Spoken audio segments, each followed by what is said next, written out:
اپنی زکوٰۃ دیتے ہیں کسی چیریٹی کے تھرو تو وہ ہماری انشاءاللہ ادا ہو جاتی ہے یا نہیں دینی چاہیے ایسے؟ ٹھیک ہے. اور دوسرا میرا یہ سوال تھا کہ اگر پاکستان جیسے غریب غربا لوگ وغیرہ ہیں تو اگر ہمیں لگتے ہیں کہ وہ شرعی فقیر ہیں، ان کے پاس دیکھنے کے لیے اپنے گھر بھی نہیں ہے، لیکن اگر ہم ان کو دیکھتے ہوئے بیکاز ہم یہاں رہتے ہیں تو جانتے نہیں کہ سن کے اگر ان کے زکوٰۃ دے دیں تو ایسے لگ جاتی ہے یا نہیں لگتی؟ ٹھیک ہے، میں جواب دیتا ہوں میری بہن. ایک اور کال لیتے ہیں. السلام علیکم. ہلو، السلام علیکم. وعلیکم السلام. جی، آپ کا پروگرام بہت اچھا جا رہا ہے. بہت شکریہ.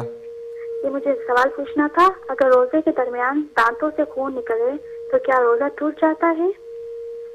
دانتوں سے خون نکلے؟ جی، اور ایک سوال ہے، اگر وضو کرتے روزہ ہو اور وضو کرتے وقت اگر دانتوں سے خون نکلے تو کیا روزہ ٹوٹ جاتا ہے یا وضو ٹوٹ جاتا ہے؟ ٹھیک ہے، وضو کرتے وقت. جی ٹھیک ہے جی، بہت شکریہ. اچھا، میری بہن نے سوال پوچھا ہے ایکسیڈنٹ کلیم جو کرتے ہیں. دیکھیں میری بہن، آج کل جو ہے وہ جہاں تک میری معلومات کے مطابق جو ہے ایک غلط طریقے سے، فالس طریقے سے جو ہے وہ ایک ایکسیڈنٹ کروایا جاتا ہے. اس کا حقیقی وجود نہیں ہوتا، جان بوجھ کے کروایا جاتا ہے، اس کے اوپر پھر وہ کلیم لیا جاتا ہے.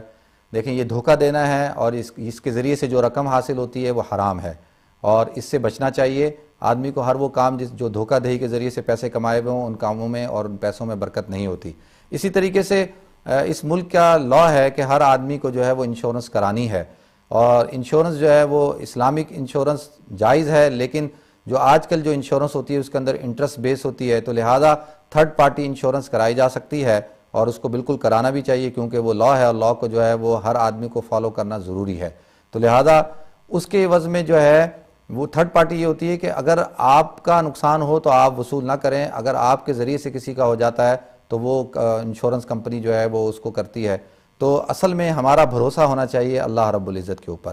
ہمیں جو ہے وہ دعا پڑھنی چاہیے، اللہ پر بھروسہ ہونا چاہیے کہ اللہ رب العزت ہماری حفاظت فرمائے اور اپنے حفظ و امان میں رکھے. اسی طریقے سے آپ نے ایک سوال پوچھا انہیریٹیج ٹیکس جو ہے. دیکھیں میں عرض کروں کہ اسلام اس بات کا حکم دیتا ہے، کتب علیکم اذا حضر احدکم الموت ان ترک خیرا الوصیۃ للوالدین والاقربین، کہ قرآن کہتا ہے کہ تم پر لازم ہے کہ تم جب تمہارا موت کا وقت یعنی تم بڑھاپے کے قریب چلے جاؤ تو تم وصیت ضرور کرو. وصیت کی حکم دیتا ہے قرآن. اور آج جو سوسائٹی کے اندر جو پرابلمز ہیں گھروں کے اندر وہ اس وجہ سے ہیں کہ والدین وصیت کر کے نہیں جاتے اور وصیت نہ کرنے کی وجہ سے جو ہے وہ بڑا بیٹا جو ہے وہ سب چھوٹے بھائیوں کے بہنوں کے حقوق کو کھا لیتا ہے اور اسی طریقے سے جو ہے جو طاقتور ہوتا ہے وہ جو بیچارے مظلوم ہوتے ہیں، جو معصوم ہوتے ہیں، ان کے حقوق کو کھا لیتے ہیں اور پھر پتہ نہیں ہوتا کس سے کتنے پیسے لینے ہیں، کس کے کتنے پیسے دینے ہیں. جیسی انتقال ہوتا ہے کتنے لوگ کھڑے ہو کے کہتے ہیں جی اگر کوئی ان کا حق بنتا تھا تو مجھ سے وصول کر لیں، تو جو ہے سارے پیسے مانگنے والے آ جاتے ہیں کہ جی انہوں نے میرے اتنے پیسے دینے تھے، کوئی دینے والا نہیں آتا. تو اس لیے بہتر یہ ہے کہ یا ایھا الذین آمنوا اذا تداینتم بدین الی اجل مسمی فاکتب، کہ ہر معاملہ کرتے وقت فاکتبوا، اس کو لکھو اور جو ہے وصیت ضرور کرو تاکہ جب آپ کا انتقال ہو جائے، ہمارا انتقال ہو جائے تو ہمارے ورثاء کو پتہ ہو کہ کس سے کتنے لینے ہیں، کس کو کتنے دینے ہیں اور جو ہے کسی رشتہ داروں کے اگر وصیت کرنا چاہتے ہیں ان کو بھی دے دیں. اور اولاد کا حق جو ہے وہ متعین ہے اور اس کو جو ہے وہ طے نہیں کیا جا سکتا، اس کو شریعت نے متعین کیا ہے، لیکن وصیت کرنے کی بہت زیادہ فضائل بھی ہیں اور بہت ضروری بھی ہے. اور انہیریٹیج ٹیکس سے بچنے کا ایک بہترین ذریعہ ہے. اگر آپ نہیں کر کے وصیت کر کے جائیں گے خدا نخواستہ تو یہ پھر یہاں کی اسٹیٹ جو ہے کچھ سال بعد جو ہے وہ اس کو اپنی پراپرٹی کو اپنی ملکیت میں لے لیتی ہے. اچھا ایک اور کال لیتے ہیں پھر جواب انشاءاللہ دیں گے. ہیلو السلام علیکم. جی السلام علیکم. وعلیکم السلام. جی یہ کیو ٹی وی پہ میری کال ملی ہے؟ جی آپ آن لائن ہیں، آن ایئر ہیں. جی میں نے ایک سوال پوچھنا تھا آپ سے. جی میرا سوال یہ ہے کہ اگر وضو کرتے وقت بار بار ایسا فیل ہو کہ وضو ہمارا ٹوٹ رہا ہے لیکن ٹوٹتا نہیں ہے تو اس سے کیا ہوگا، نماز ہو جائے گی کہ نہیں؟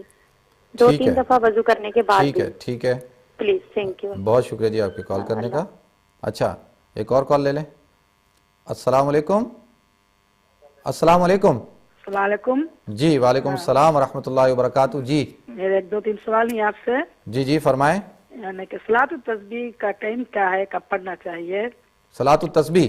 ہاں جی میں بتاتا ہوں. نماز کے وقت بہت وسوسہ رہتا ہے. ٹھیک ہے. آنکھ بند کر کے پڑھ سکتے ہی یا نہیں تو کوئی وظیفہ بولیے. ٹھیک ہے. میرے بیٹے کی شادی ہو کر 4 سال کے قریب ہوتا ہے جی، لیکن ابھی تک اولاد نہیں، اس کے لیے کچھ وظیفہ بولیے. ٹھیک ہے, اور دعا کیجئے, دعا میں یاد رکھیے. السلام علیکم, اللہ حافظ. وعلیکم السلام, اللہ حافظ جی. بہت شکریہ کیا آپ کی کال کرنے کا. اچھا, پھر میری بہن نے سوال پوچھا تھا کہ جی جو سیلاب زدگان ہیں ان کو زکوٰۃ دی جا سکتی ہے.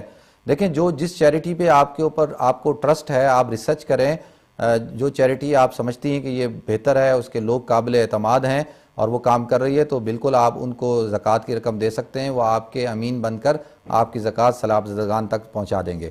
اسی طریقے سے آپ نے سوال پوچھا تھا کہ کوئی رشتہ دار ہیں یا کوئی پاکستان میں ایسے لوگ ہیں جو بظاہر دیکھنے میں غریب نظر آتے ہیں اور ان کو غریب سمجھتے ہوئے اگر زکوٰۃ دے دی جائے اور بعد میں پتہ چلے کہ وہ غریب نہیں تھے, تو کیا زکوٰۃ ادا ہو جائے گی یا نہیں ہوگی؟ دیکھیں, بظاہر اگر کوئی آدمی غریب مسکین نظر آتا ہے اور آپ نے زکوٰۃ دے دی ہے تو اس سے جو ہے وہ زکوٰۃ ادا ہو جائے گی. اسی طریقے سے سوال پوچھا ہے کہ دانتوں سے خون نکلنے سے. دیکھیں, دانتوں سے خون نکلے گا, اگر وہ خون تھوک کے اوپر غالب ہو گیا یعنی خون ہی خون ہے, تو اگر وہ نگل لیں, اگر پیٹ کے اندر ڈال لیں, حلق کے اندر ڈال لیں, تو اس کے ڈالنے سے روزہ ٹوٹ جاتا ہے. صرف روزے کی قضا رکھنی ہوتی ہے, کفارہ نہیں ہوتا. اسی طریقے سے وضو بھی ٹوٹ جاتا ہے.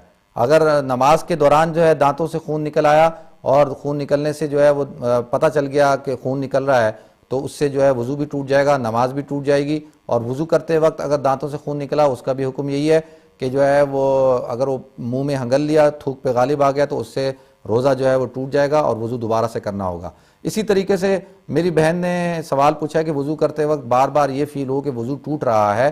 تو دیکھیں, سم ٹائم شیطان کیا کرتا ہے کہ انسان کو وسوسے دیتا ہے اور اس کو یہ فیل کراتا ہے کہ تمہارا جو ہے وضو قائم نہیں رہا, تمہارا وضو ٹوٹ رہا ہے. اگر تو یقین ہو, کامل یقین ہو وضو ٹوٹنے کا, تو پھر تو دوبارہ سے وضو کر لیں. اگر یقین نہیں ہے, ایسی وسوسہ آ رہا ہے, تو اس وسوسے کی طرف دھیان نہ دیں. اچھی طرح بسم اللہ الرحمن الرحیم پڑھ کر, میں نے عرض کیا تھا بسم اللہ پڑھ کر وضو کریں. انشاءاللہ بسم اللہ کی برکت سے وسوسہ نہیں آئے گا. ایک دفعہ وضو کر لیں اور نماز پڑھیں, وسوسے کی طرف دھیان نہ دیں, یہ شیطان کی طرف سے ہوتا ہے. فوسوس الیہ الشیطان, شیطان جو ہے وسوسے ڈالتا ہے تاکہ انسان نماز سے اور عبادت سے دور ہو جائے.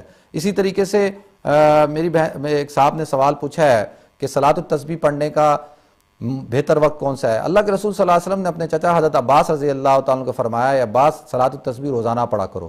اگر روزانہ نہیں پڑھ سکتے تو ہفتے میں ایک دفعہ پڑھا کرو. اگر ہفتے میں نہیں پڑھ سکتے تو مہینے میں ایک دفعہ. اگر مہینے میں ایک دفعہ نہیں پڑھ سکتے تو سال میں ایک دفعہ.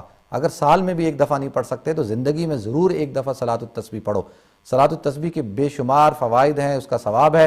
اور بہترین وقت علماء نے یہ لکھا ہے کہ جمعے کے دن زوال کے بعد جمعے کی نماز سے پہلے صلاۃ التسبیح پڑھنا انتہائی بابرکت اور متبرک ہے. اور آج کل جو طاق راتیں ہیں, رات جو جاگنے کی راتیں ہیں, ان راتوں کے اندر بھی ہم صلاۃ التسبیح جو ہے وہ پڑھ سکتے ہیں. اس کے بہت فائدے ہیں. اسی طرح سے میری بہن نے کہا ہے کہ نماز پڑھتے ہوئے جو ہے وہ آنکھ وسوسہ آتا ہے, تو کیا آنکھیں بند کر کے نماز پڑھی جا سکتی ہے؟ بالکل.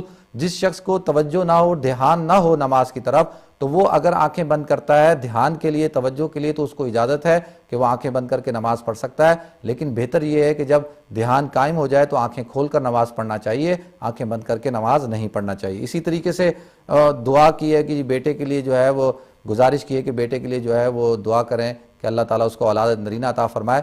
تو اس کو کہیں کہ یعنی بیٹے کو بھی کہیں اور اپنے بہو کو بھی کہیں کہ وہ روزانہ 21 دفعہ سورہ ارائیت الذی یکذب بالدین, ارائیت الذی یکذب بالدین روزانہ 21 مرتبہ پڑھیں. انشاءاللہ اس کی برکت سے اللہ رب العزت ان کو اولاد نرینہ یعنی بیٹا, اولاد نرینہ صحت والی اولاد عطا فرمائیں گے. جی, امید کرتے ہیں کہ آپ کے سوالوں کے جواب ہو گئے ہوں گے. اچھا ناظرین, ہمیں بریک کے لیے کہا جا رہا ہے, انشاءاللہ بریک کے بعد پھر حاضر ہوں گے.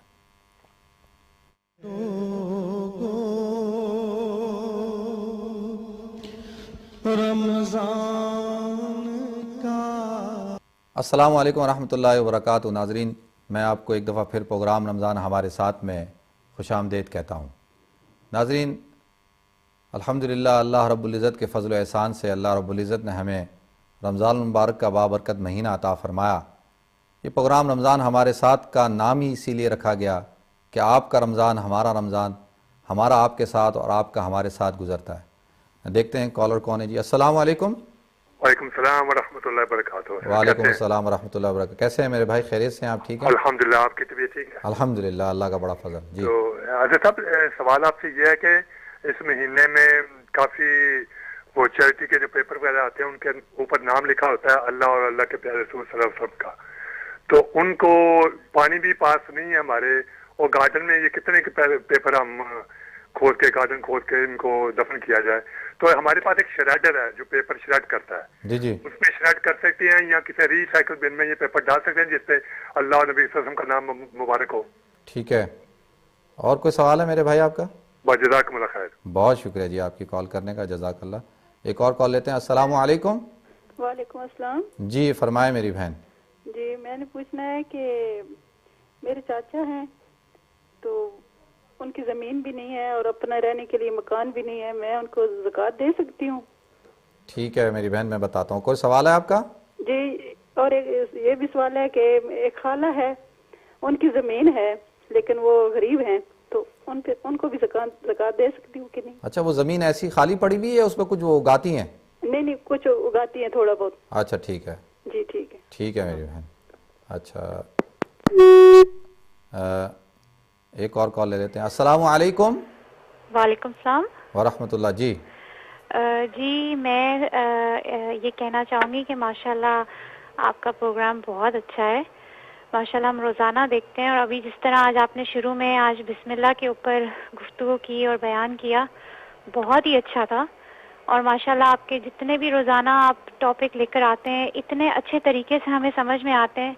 کمپیریزنس بڑی اچھی اور سمپل لینگویج ہوتی ہے آپ کی. ہم جب دوسرے چینلز دیکھتے ہیں تو کافی کمپلیکیٹڈ اردو ہوتی ہے, سچی جو بات ہے, لیکن بڑی اچھی گفتگو کرتے ہیں آپ. ماشاءاللہ آپ کا پروگرام بہت ہی اچھا ہوتا ہے. اللہ تعالیٰ آپ کو توفیق دے, آپ اسی طرح اور پروگرام کرتے رہیں ماشاءاللہ, اور ہمیں اسی طرح نالج حاصل ہوتا رہے. بہت شکریہ جی آپ کا, بہت شکریہ پروگرام کو پسند کرنے کا.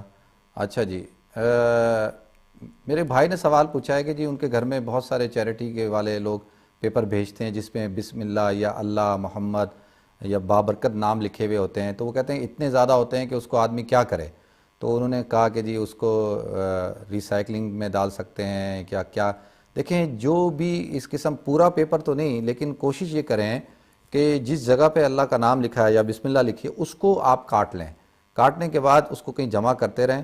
تھوڑی سی محنت تو لگے گی میرے بھائی, لیکن جو ہے وہ اس کے بعد جو ہے اس کو بہتر یہ ہے کہ اس کو پانی کے اندر, بہتے پانی کے اندر بہا دیں. بہتر یہ ہے. اس کے بعد اگر پانی کہیں نہ ملتا ہو تو اس کو زمین کے اندر دفنا دیں, لیکن کوشش یہ کریں کہ اس طرح سے کریں. اور اس کے کئی واقعات ایسے ہیں تاریخ کے اندر. حضرت علی رضی اللہ تعالیٰ کا بھی واقعہ ہے کہ آپ فرماتے ہیں کہ ایک شخص جو ہے صرف اور صرف اس کی بخشش اللہ نے اس وجہ سے کر دی کہ وہ بسم اللہ کو محبت سے لکھتا تھا اور اس کی جو ہے حفاظت کرتا تھا اور جو ہے اس پیپر کو سنبھالتا تھا. تو یہ بہت بڑی فضیلت کی بات ہے. اصل میں تو عقیدت اور محبت کی بات ہے یہ, اور مسلمان تو ہے ہی جس کے اندر عقیدت ہے, محبت ہے اور احترام ہے. تو اللہ رب العزت ہم سب کو, مجھے بھی, ہم سب کو توفیق عطا فرمائے کہ ہم اپنے جو متبرک الفاظ ہیں, بابرکت کلمات ہیں, ان کی جو ہے تقدس کا ہم خیال رکھیں.